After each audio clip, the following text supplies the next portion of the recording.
जय ख्रिस्त सगळ्यांना. प्रभू येशू ख्रिस्ताच्या नावामध्ये तुम्ही सगळेजण चांगले असतान, आनंदी असतान. आजच्या व्हिडिओमध्ये पवित्र आत्म्याचे 9 फळांविषयी ऐकणार आहोत. आपल्या जीवनामध्ये पवित्र आत्म्याचं मार्गदर्शन कसं जगलं पाहिजे किंवा पवित्र आत्मा आपल्यामध्ये आला आहे हे कसं ओळखलं पाहिजे. चला तर आपण ऐकूया पवित्र आत्म्याचे 9 फळ काय काय आहेत. पहिलं फळ आहे प्रीती. प्रेम आपण सर्व मानवजातीवर केलं पाहिजे. जे आपल्याशी चांगलं वागता आपणही त्यांच्याशी चांगलंच वागतो, पण जे आपल्याशी वाईट वागता, आपला द्वेष करता, आपल्याविषयी वाईट काही बोलता किंवा आपल्यावर हसता त्यांच्यावरही तसंच प्रेम केलं पाहिजे. आपल्या प्रभू येशू ख्रिस्ताने आपल्या सर्वांवर असं प्रेम केलं आहे. आपण त्याची आठवण करून आपणही आपल्या संगती जे वाईट वागतात त्यांच्यावर प्रेम केलं पाहिजे. हे आहे पवित्र आत्म्याचं पहिलं फळ. दुसरं फळ आहे आनंद. आपण सर्वजण प्रभू येशू ख्रिस्तामध्ये आलेले आहोत. प्रभूमध्ये कायम आपण आनंदी राहिलं पाहिजे. आपल्या जीवनामध्ये असे भरपूर सारे दुःख येतात, संकटे येतात, प्रॉब्लेम येतात, अनेक अशा समस्या येतात. आपण ते आनंदाने, अगदी आनंदाने त्याचा सामना केला पाहिजे. आपण दुःखी न होता, व्याकुळ न होता आनंदाने त्याचा सामना केला पाहिजे. प्रभूमध्ये आपण कायम पवित्र आत्म्याने चाललं पाहिजे आणि आनंदी राहिलं पाहिजे. तिसरं फळ आहे शांती.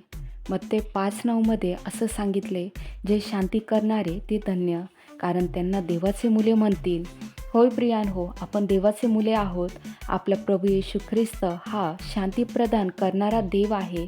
आपल्याशी लोक अशांततेने वागतात, रागाने वागतात, त्यांच्याशी अगदी शांततेने वागलं पाहिजे, बोललं पाहिजे. हे पवित्र आत्म्याचं तिसरं फळ आहे. चौथं फळ आहे सहनशीलता.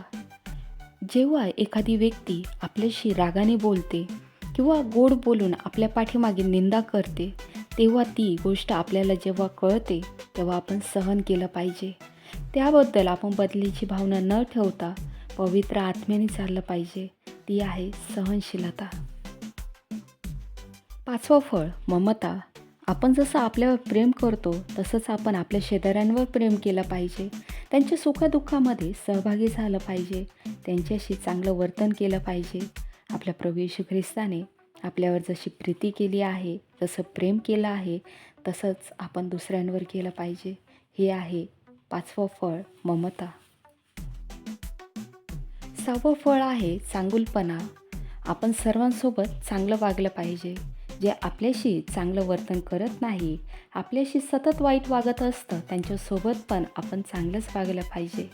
हे आहे 6वं फळ. 7वं फळ विश्वासूपणा. जेव्हा आपल्यामध्ये पवित्र आत्मा येतो तेव्हा आपल्यामध्ये जो विश्वास असतो त्याच्यात अधिकाधिक वाढ होत असते. आपण प्रत्येक गोष्टींमध्ये विश्वास ठेवायला शिकतो. आपल्याकडे काही नसतानाही तो विश्वास पवित्र आत्मा आपल्याला देतो की तुला हे सर्व मिळालं आहे. आणि देवाचं वचन असं सांगते, त्याच्यावर विश्वास ठेवणारा कोणीही फजित होणार नाही. 8वं फळ सौम्यता.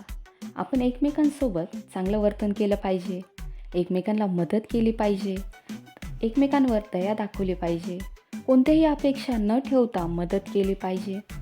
जेव्हा पवित्र आत्मा आपल्यावर येतो, आपल्या बोलण्यामध्ये, आपल्या वागण्यामध्ये, आपल्या प्रत्येक कामामध्ये पवित्र आत्मा आपल्याला मदत करत असतो. ही आहे पवित्र आत्म्याचं 8वं फळ. 9वं फळ आहे इंद्रिय दमन. आपलं शरीर हे पवित्र आत्म्याचं मंदिर आहे. आपण काय पाहतो, आपण काय ऐकतो, बोलतो, विचार करतो, आपल्या हातून काय घडतं याचा विचार केला पाहिजे. आपण चुकीचं काही करत असेल तर देवाजवळ पश्चाताप करा, म्हणजे पवित्र आत्मा आपल्याला माफ करेल. हे होते पवित्र आत्म्याचे 9 फळ. व्हिडिओ आवडला असेल तर लाईक करा, शेअर करा.